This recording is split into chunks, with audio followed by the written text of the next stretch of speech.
Stocks popping today, however, on new hopes of progress in China trade talks. Could a trade deal lift stocks in early 2019? To market watchers, Heather Zumaraga and Aquiles Larrea, good to see you both. Heather, first of all, it's pretty clear that markets care a lot more about a China deal than they do about a partial government shutdown, right?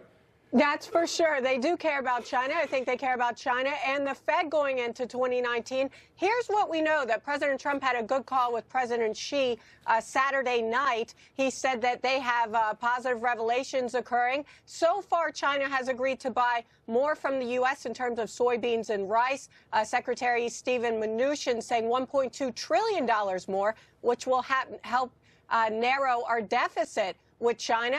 And I think that they're going to hammer down some of the intellectual property theft details, and hopefully that's at the heart of the issue. So that's what we really need, some more details for. Well, Aquiles, I don't want to downplay a 148-point gain on the Dow, but on the other hand, a lot of people were thinking on Saturday when President Trump was tweeting this out, and we heard good news from China as well, that things were really going to pop on New Year's Eve. We might see another 1,000-point rally or something. We're a long way from that.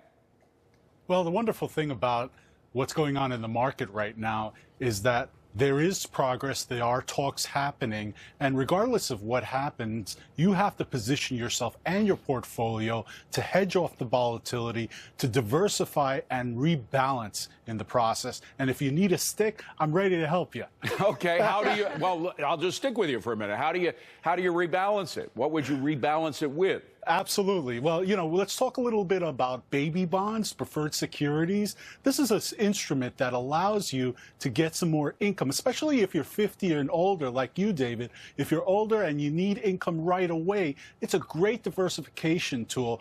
They're usually $25 a share. They allow you to get some income into the portfolio, and sometimes they actually grow in price. So not a bad thing, but usually don't, so don't hold me to that. Okay, well, I'm not going to hold you to the fact that I'm over 50 either. I didn't admit that yet. You don't look it.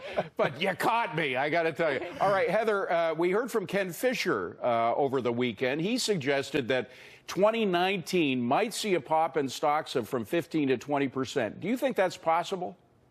Wow, 15 to 20%. That's what Ken says. I do think that we will see single-digit advance in the Dow. I think that's possible. All eyes are on if we get a positive Chinese trade deal worked out by March 1st. Remember that March 1st deadline. It's that 90-day window since the meeting at the G20 in Buenos Aires. Then I think the markets will continue higher. But the problem is then the Fed might be back into play, right? If the markets go, if the markets continue higher, because their dual mandate is fulfilled. So I'm not going to make an extreme call, although I'm always optimistic of 15 to 20% next year. But I think you'll see single-digit advance in the Dow for sure. Aquiles, I don't want to be too optimistic, but on the other hand, I think the message got through to the Fed. I mean, I know the president was like a big sledgehammer rather than a scalpel in trying to get him to be more selective about their rate hikes. But I think the message got through. I don't think we're going to see a lot of rate hikes, if any,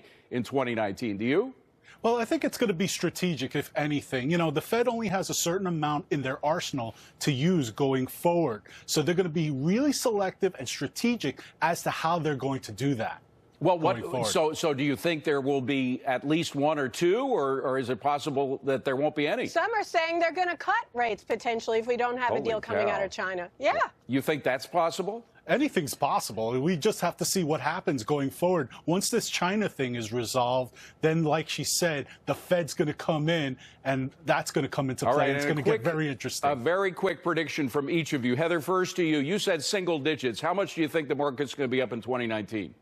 Oh, you're going to pin me to a number, David? I am. Oh, my God. Okay, can I say 7? You can say 7. That's fine, That's Aquiles. Average, historical average. What do you say? No way. Be smart, be selective, be strategic, and have a happy new year. All right. Well, Heather, you're a braver person than Aquiles is. I got to say, at 7%, you gave us a number. We'll play the tape in a year. Thank you both. Good to see you. Thank Happy you. New Year. Have a great New Year.